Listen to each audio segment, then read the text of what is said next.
자, 한번 깊이 파고 들어가 볼까요? 최근에 그 국내 반도체 기업 A사 얘기 들으셨을 거예요. 국가 핵심 기술 특허를 냈는데 빨리 좀 해달라고 우선 심사까지 신청했거든요. 네네. 근데 등록까지 1년 8개월이나 걸렸다는 거예요. 작년 9월에 넣어서 올해 5월에야 겨우. 와, 1년 8개월이요? 반도체인데. 네.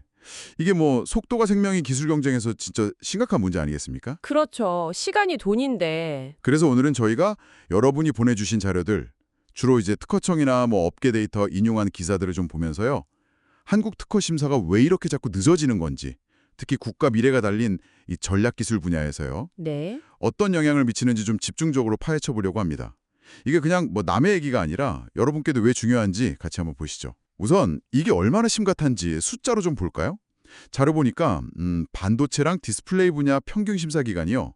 2020년에는 한 11.2개월이었는데 네. 2023년엔 13.6개월. 꽤 늘었죠. 그러네요. 2달 이상 늘었네요. 바이오 쪽은 더 심각해요. 같은 기간에 11.8개월에서 무려 17.6개월. 거의 반년 가까이 늘어난 거예요. 와, 1년 반이 넘네요. 바이오 쪽은. 네. 그래서 전체 평균도 보니까 2020년 11.1개월에서 2023년 16.1개월로 이것도 뭐 한 5개월 늘어난 거죠. 아, 전반적으로 다 길어졌군요. 특히 그 2차 전지처럼 경쟁이 아주 치열한 분야 있잖아요. 네, 그렇죠. 요즘 워낙 핫하니까. 여기는 빨리 결과를 받고 싶으니까 우선 심사 신청이 막 폭주하고 있대요. 2020년에 한 976건이 넘는데 작년엔 1833건, 거의 2배가 된 거죠. 네, 그 우선 심사라는 게 사실 원래 취지는 좋잖아요. 반도체, 배터리, 바이오, AI, 로봇 이런 거. 국가적으로 진짜 중요한 기술들은 빨리 심사해서 보호해주자. 이런 일종의 패스트 트랙이거든요. 그렇죠. 패스트 트랙. 그런데 여기서 이제 좀 아이러니한 게 뭐냐면 너도 나도 이걸 신청하니까 이 우선 심사 통로 자체가 그냥 꽉 막혀버린 거예요. 아, 오히려 병목 현상이 생긴 거군요. 네, 자료에서도 우선 심사를 신청해도 일반 심사랑 처리 기간이 크게 다르지 않은 상황이다. 이렇게 지적하더라고요. 그러니까 제도의 취지가 좀 무색해진 거죠. 아니, 패스트 트랙인데 일반 트랙이랑 비슷하다면 기업들 입장에선 정말 답답하겠는데요. 그렇죠. 시간은 시간대로 쓰고 효과는 없고. 실제로 이런 특허 지연 때문에 뭐 제때 투자를 못 받는다거나 아니면 사업 계획에 차질이 생긴다거나 이런 경우가 꽤 많다고 합니다. 아, 정말요? 네.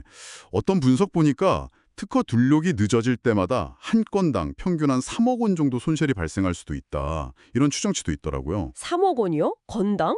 와. 특히 AI처럼 뭐 하루가 다르게 기술이 바뀌는 분야에서는요. 우리가 먼저 개발을 다 해놓고도 이걸 제때 권리로 인정을 못 받으면 그 기술을 그냥 눈뜨고 빼앗길 수 있다. 이런 절박한 목소리까지 나와요. 아, 그건 정말 심각한데요. 먼저 개발하고도 보호를 못 받으면. 네, 정말 허탈한 일이 아닐 수 없겠죠. 맞습니다. 근데 이게 단순히 기다리는 시간만의 문제는 또 아닌 것 같아요. 더 깊게 들어가 보면 특허의 질 문제도 상당히 심각합니다. 질 문제요? 네. 자료에서 제가 보고 좀 놀란 부분인데 한국의 특허 무효율 있잖아요. 아, 무효율? 5%거든요. 비교하면 거의 뭐 4배 수준이죠. 아니 그렇게 어렵게 또 오래 기다려서 받았는데 절반 가까이가 무효가 될 수 있다니 이건 좀 충격적인데요. 그러니까요. 이게 뭘 의미하냐면 시간하고 비용 들여서 얻은 그 특허권이 사실상 제대로 된 보호막 역할을 못할 수도 있다는 불안감을 주는 거죠.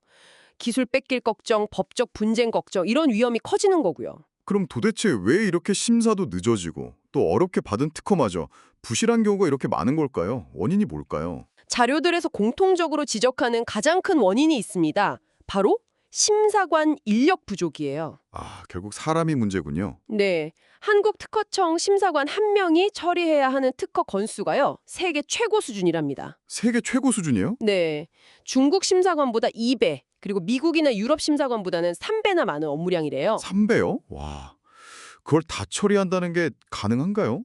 현실적으로 굉장히 어렵겠죠. 그리고 그 과도한 업무량이 또 여러 문제를 낳습니다. 예를 들면요.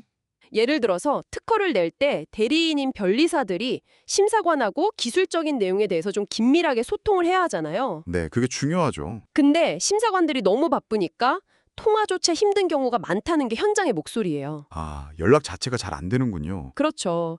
소통이 잘 안 되면 당연히 뭐 오해가 생길 수도 있고 심사 결과의 질도 좀 떨어질 수 있겠죠. 그렇겠네요. 그리고 또 하나, 한 명의 심사관이 너무 넓은 기술 범위를 담당하게 되니까 그 전문성을 깊게 확보하기가 어려울 수 있다는 지적도 있어요. 한 사람이 너무 많은 분야를 다루다 보니 깊이가 좀 네.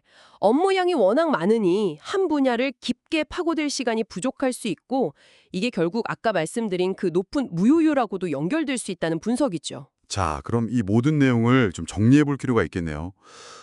한국의 특허 시스템, 이게 분명히 국가 핵심 기술을 지키는 중요한 역할을 해야 하는데 지금 보니까 심각한 인력난 때문에 지연이라는 문제와 부실, 즉 낮은 품질이라는 두 가지 큰 도전에 직면해 있는 거군요. 네, 그렇습니다. 이게 단순히 뭐 서류 처리가 좀 늦어진다 이런 행정적인 문제를 넘어서서 개별 기업들 피해는 물론이고 이 기술 경쟁 시대에 국가 전체의 경쟁력 약화로 이어질 수 있다.